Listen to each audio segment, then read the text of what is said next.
फॅमिलीसोबत देवदर्शन या ब्लॉग सिरीजमध्ये मागच्या एपिसोडमध्ये मी तुम्हाला घेऊन गेली होती प्रतिजेजुरी, शनी शिंगणापूर आणि तुळजापूरला.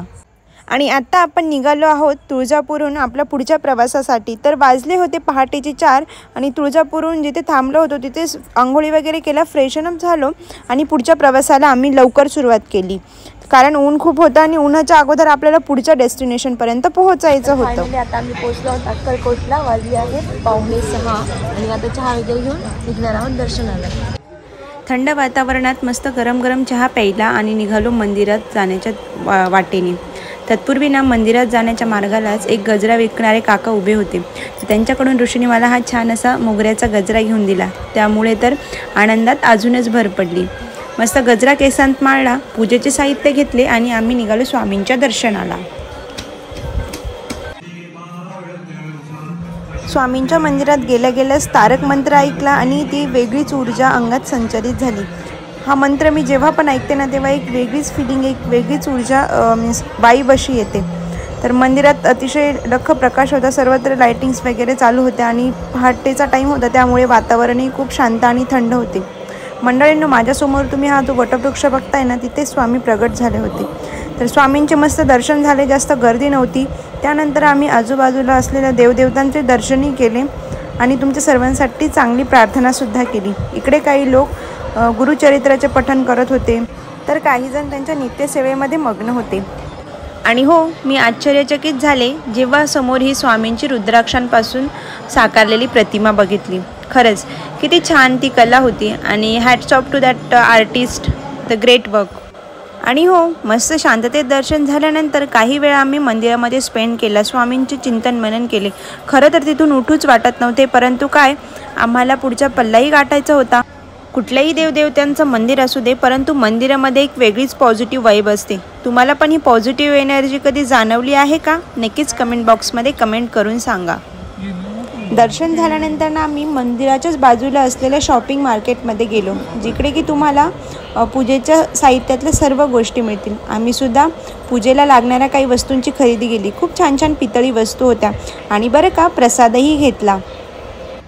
देवघरात असणाऱ्या स्वामींच्या मूर्त्या तर इतक्या छान होत्या ना. तर मग स्वामींचा आशीर्वाद घेऊन आम्ही निघालो आमच्या पुढच्या प्रवासाला. अर्थातच आता आम्ही महाराष्ट्र सोडून एंट्री करणार होतो कर्नाटकमध्ये, कारण आम्ही चाललो होतो गाणगापूरला. आणि गाणगापूरला श्री दत्त महाराजांचा एक अवतार असलेले श्री नृसिंह सरस्वती महाराजांचे मंदिर आहे. ही आहे महाराष्ट्र आणि कर्नाटकची बाँड्री. तर महाराष्ट्राला बाय बाय बोलून जेव्हा आम्ही कर्नाटकमध्ये आलो तेव्हा ऋषूला झोप लागून गेली होती, कारण सकाळी लवकर उठलो होतो, त्यामुळे झोप व्यवस्थित झालेली नव्हती. अक्कलकोट ते गाणगापूर या 70 किलोमीटरच्या प्रवासात बॉर्डरवर आमची चेकिंग पण घेतली आणि ही आहे गाणगापूरची वेस. तर सर्वात प्रथम आम्ही गेलो भीमा आणि अमरजा नदीचा संगम असलेल्या तीर्थस्थानी, जे की गाणगापूरमध्येच आहे. असं म्हणायचे की श्री दत्तगुरूंचा अवतार असलेले श्री स्वामी नृसिंह सरस्वती महाराज इथून स्नान करून आणि इथेच तपश्चर्या करायचे, म्हणून हे स्थान खूप पवित्र मानले जाते. येथे संगमाची पूजा करण्यासाठी आम्ही पूजेचे साहित्यसुद्धा घेतले. संगमामध्ये हातपाय धुतले, पूजा केली आणि त्यानंतर आम्ही निघालो औदुंबर वृक्षाचे दर्शन घेण्यासाठी. तर हा एक जागरूक वृक्ष आहे असे सांगितले जाते. येथे सर्वच भाविक जन श्री गुरुचे चरित्र पारायणाचे पाठन करतात. तर यासाठी कोणताही शुभमुहूर्त लागत नाही. 12ही महिने येथे तुम्ही गुरुचरित्राचे पठन करू शकता. मित्रांनो, गाणगापूर येथे दत्त महाराजांच्या दिव्य अवतार श्री नृसिंह सरस्वती महाराज यांनी 22 ते 23 वर्ष वास्तव्य केले. आणि हो मंडळींनो, तुम्ही येथे संपूर्ण क्षेत्रामध्ये संगम स्थान, निर्गुण पादुका मठ, भस्म महिमा, अर्थतीर्थ महिमा, माधुकरी, संगमेश्वर मंदिर, औदुंबर वृक्ष, विश्रांती कट्टा, निर्गुण पादुका यांसारख्या विविध देवस्थानांचे दर्शन करू शकता. असे मानले जाते श्री नृसिंह सरस्वती स्वामी हे दत्तांचे दुसरे अवतार आहे. येथेच तुम्हाला मंदिराजवळच पूजेचे साहित्य आणि प्रसादसुद्धा मिळून जाणार. दिगंबरा दिगंबरा श्रीपाद वल्लभ दिगंबरा. भीमा व अमरजा नदीच्या संगमामध्ये स्नान करून आणि औदुंबर वृक्षाचे दर्शन घेऊन आता आपण पोहोचून गेलो होतो निर्गुण पादुका मठ येथे. तर येथे दगडी मोठे भव्य मंदिर होते आणि येथे स्वामींच्या निर्गुण पादुकासुद्धा आहेत. इसवी सन 1959ची गोष्ट.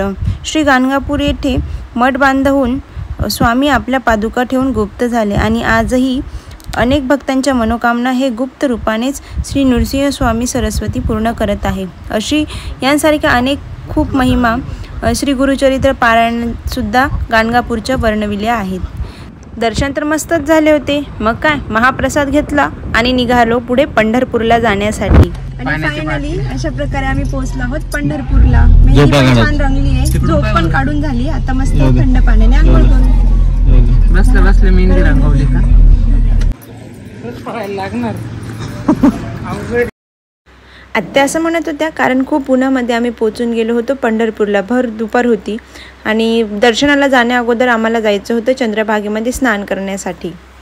चंद्रभागेची अवस्था बघून ना स्नान करण्याचा निर्णय मात्र बदलला. ती अवस्था बघून मनाला फार वाईट वाटलं. लोकांना नदी प्रदूषण खूप करतात. या पवित्र स्थानी म्हणा किंवा इतर कोणतीही नदी असू द्या, नदी पूर्ण प्रदूषित करून सोडतात. तर चांगल्या गोष्टींची सुरुवात आपणच करायला हवी. म्हणून प्लीज कुठेही जा तिथे कचरा करू नका. कारण आपल्याला पण आणि जे जलचर असतात, बाकीचे जे प्राणी असतात, ते नदीचं पाणी पितात, त्यांना पण याचा धोका असतो. सो हातपाय धुतले आणि आम्ही गेलो पुढे भक्त पुंडलिकांच्या दर्शनासाठी पुंडलिकांच्या मंदिरामध्ये. तर मंदिराचे बांधकामच चालू होते आणि मंदिराकडे जाण्याचा मार्गही नदीतूनच होता. भक्तजनांची तुम्ही गर्दी बघू शकतात. पुंडलिकांचे दर्शन घेऊन झाल्यानंतर जवळपासच्या सर्व मंदिरांचे आम्ही दर्शन घेतले आणि विठ्ठल रुक्माईच्या मंदिरात जाण्या अगोदर आमचे मोबाईल आम्ही जमा केले. कारण मंदिरामध्ये मोबाईल नेण्यास सक्त मनाई आहे. सो मी तिथलं फिल्मिंग करू शकले नाही. परंतु ऑलरेडी ज्यांनी विठ्ठल रुक्माई मंदिर पंढरपूर येथे दर्शन केलेले असेल त्यांना माहीतच असेल की विठ्ठलाचे मंदिर सेपरेट आहे आणि रुक्माईचं मंदिर सेपरेट आहे. तर दोन्ही मंदिरांमध्ये आमचे एकदम मोकळे आणि छान दर्शन झाले. गर्दी नव्हती. फॅमिलीसोबत ट्रॅव्हलच्या दुसऱ्या दिवशी आम्ही दर्शन केले होते अक्कलकोटच्या श्री स्वामी समर्थांचे, त्यानंतर गाणगापूरच्या दत्तस्वामींचे आणि विठ्ठल रुक्मिणीचे. एवढ्यांचे आशीर्वाद घेऊन आमचा दुसरा दिवससुद्धा मावळतीला झाला होता. तर सूर्य मावळत होता म्हणून आम्ही मस्त थांबलो गरम गरम चहा घेण्यासाठी हॉटेल गारवा येथे. चहा पाणी घेतल्यानंतर आम्ही निघालो आमच्या पुढच्या प्रवासाला. कारण दुसऱ्या दिवशी आम्हाला जायचे होते जेजुरीला. तर आम्ही चाललो होतो जेजुरीच्या मार्गाने जाण्यासाठी. राहण्याची गेल्या गैरसोय होऊ नये म्हणूनच आम्ही अगोदर ऑन द वे असतानाच लॉजची बुकिंग करून घेतली होती. आणि त्यानंतर फ्रेश वगैरे झालो आणि जेजुरीला पूजा करायची होती म्हणून तिथे लगेच जाऊन पंडितजींना भेटले. मग काही ओळखी पाळखी निघाल्या आणि त्यानंतर आम्ही हॉटेल अविनाशमध्ये जेवण करून त्या दिवसाचा शेवट केला. भेटूयात नेक्स्ट ब्लॉगमध्ये. तोपर्यंत बाय बाय.